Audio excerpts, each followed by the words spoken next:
Uh, Dear friends, today is April 2020, and I am going to deal with the topic, the representation of childhood and children in the Kite Runner by Khaled Hosseini. You see, let us first think about the representation of childhood in terms of the characters that have been represented. So the question that we should ask ourselves is regarding who are the children that have been represented in the Kite Runner. Let us count them. There is Amir, there is Hassan, there is Asif, there is his two friends, there are his two friends rather, and also Shorab,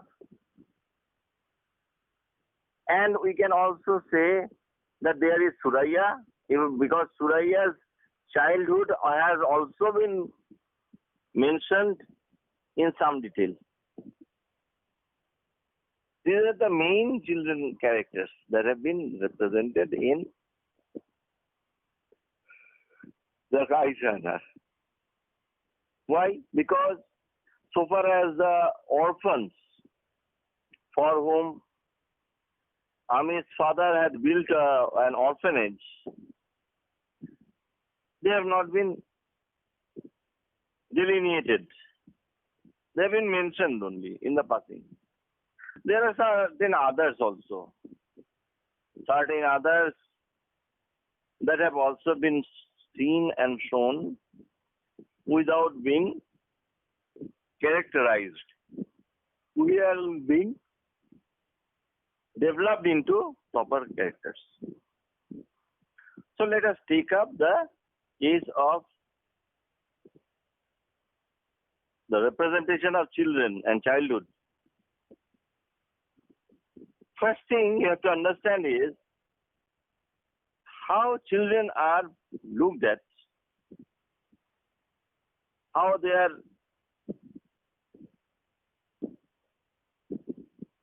treated. These things are greatly influenced by the kind of situation that one finds himself or herself in.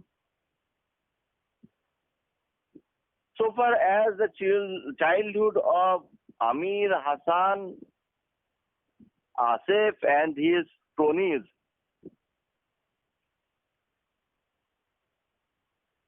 so far as they are concerned, their childhood was spent almost in an idyllic way, when Afghanistan was progressive, peaceful and prosperous. Progressive, peaceful and prosperous. As such, children were given free room to develop in. Some of them grew up straight like Amir and Hassan. Some of them grew up crooked like Asif and his cronies. But at the same time, how vulnerable this childhood is can very easily be pointed out by the treatment of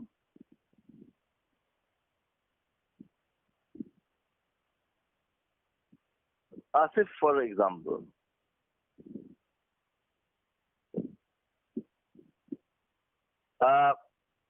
Asif, even though coming from a loving household, of extant parents, he developed into a sociopath, a bully, a sodomizer. Why? Because he was physically strong, and male strength was something that was greatly prized in the conservative, patriarchal, macho society of Afghanistan in those days. Now, Amir and Asif, as children, both come from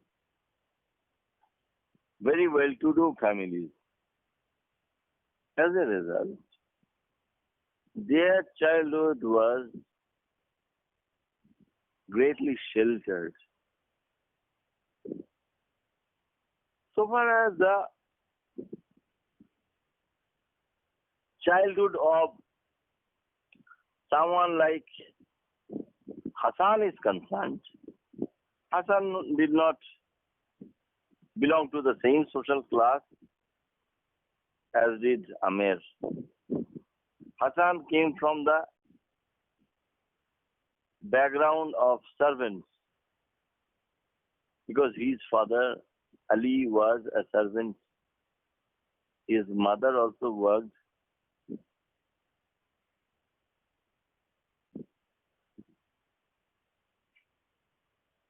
For and in the household. But at the same time, he was buttressed by, propped up by the friendship between Amir and himself.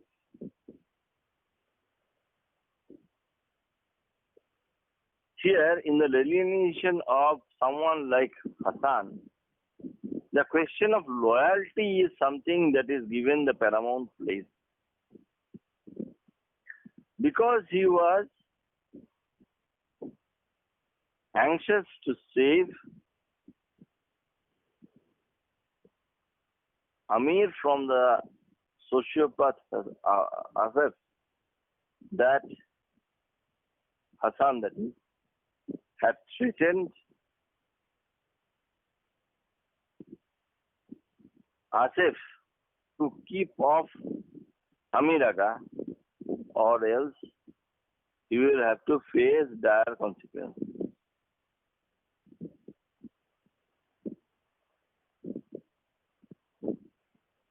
So,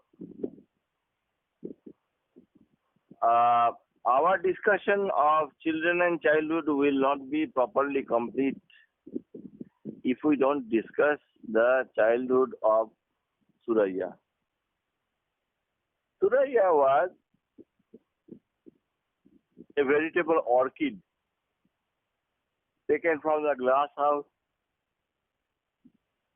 of General Tohiri. Again, coming from a well-to-do background, the childhood image of Suraya that we get here is that of a kind of a surrogate teacher who is interested in teaching our pupil, that is the chairwoman, to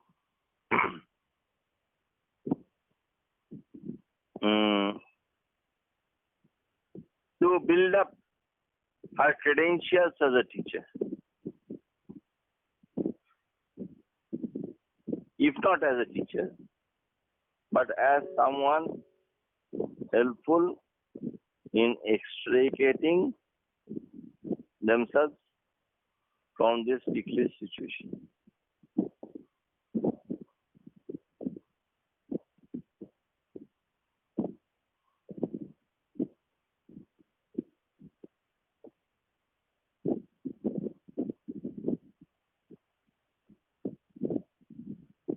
So far as Saurabh's childhood is concerned, Saurabh's childhood is actually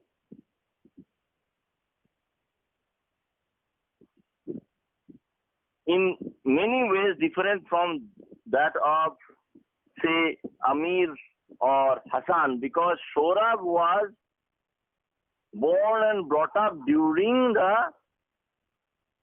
great upheaval in Afghanistan. The Taliban rule and the attendant dehumanization of the population. Bombs, large-scale execution, beating up people, all these things were part of the daily reality. And as a result, Hassan grew up while navigating between and negotiating with this kind of a dangerous reality. He was a witness to the brutal, cold-blooded murder of his parents. And he himself is kept as a kind of a sex slave by the band of pedophiles headed by Asif. So, our discussion will show us that children and childhood have been presented and portrayed with great minuteness and psychological as well as sociological penetration. That is why each of the children depicted by Hosseini in this book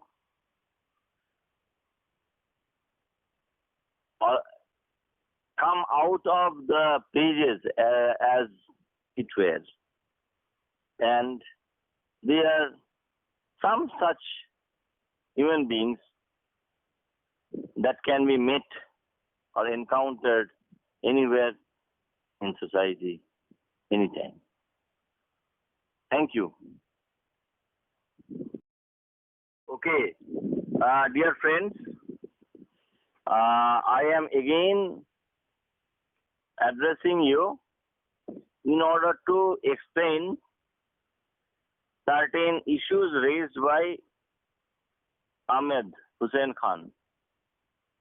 Actually, after listening to my audio on the representation of children and childhood in the Kite runner, he asked this question, as you can very easily see in the group platform. So he wants to know whether children are marginalized or represented as marginalized figures, and if yes, how? How are they marginalized and how are they represented as marginalized figures? Now first you have to understand there is a difference between being marginalized and being represented as marginalized. One is a social phenomenon, another is a literary manifestation or representation. Both these processes, one in life and two in literature, both these operate in terms of hierarchy. We all know that center and margin, these are basically geometrical metaphors, antithetical to each other, because margin is at the center,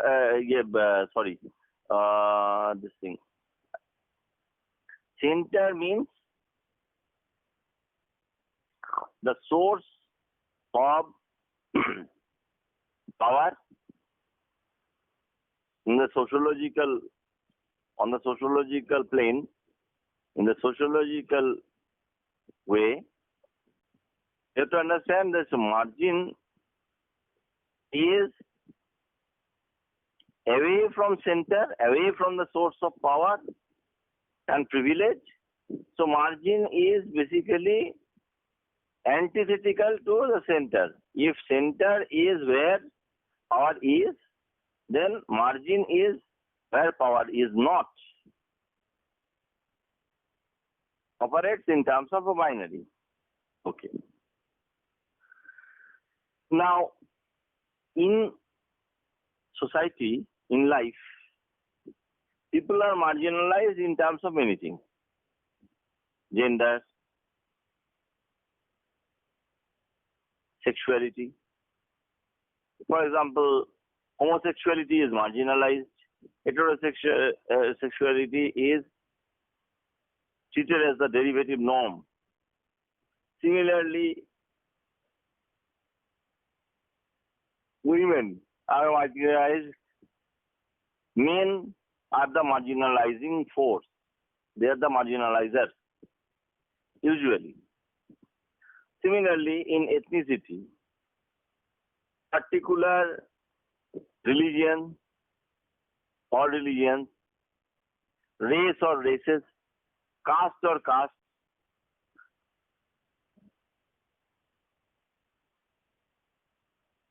color of skin, that is physical features, are treated as normative and others are treated as marginal. Okay. Similarly,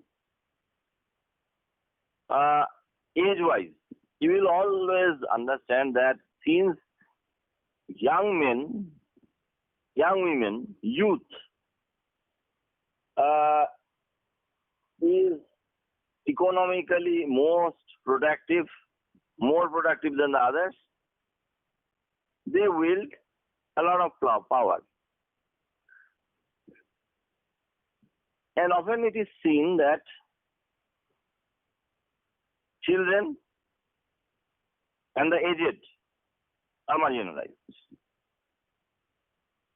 Children and the aged are marginalized. How? Because society operates in terms of powers.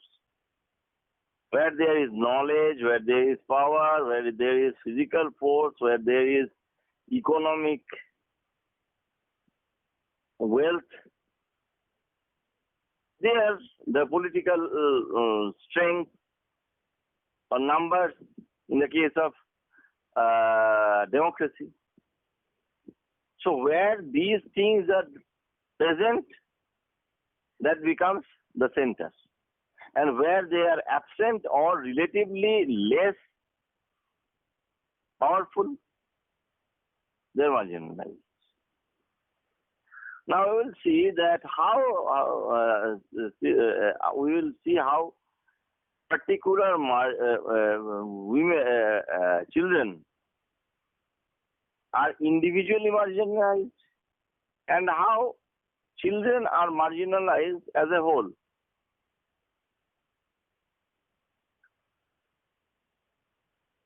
Because parents or guardians wield economic and social power over the children,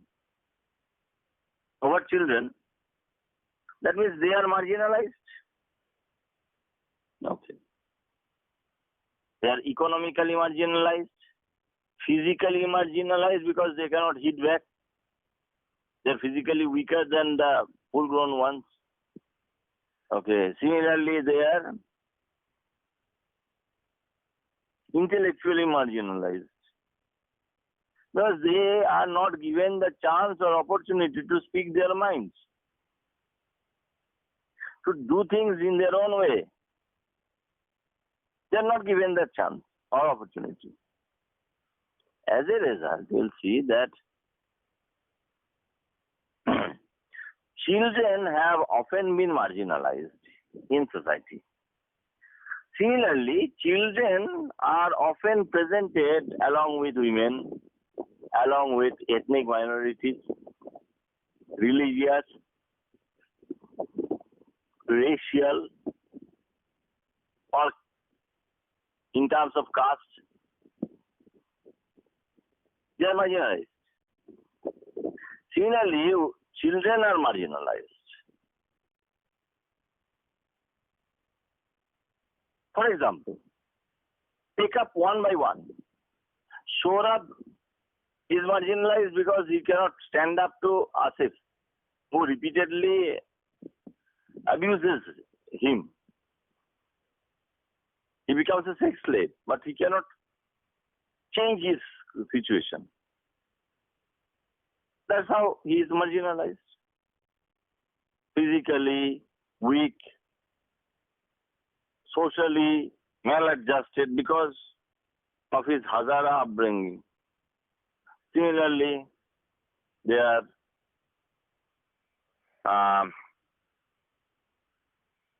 you see,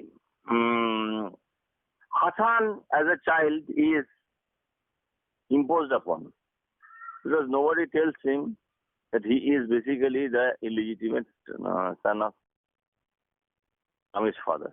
He is Amir's half-brother. Similarly, Amir is also deceived. He doesn't know. He is not never told that Hassan is really his half-brother. Okay.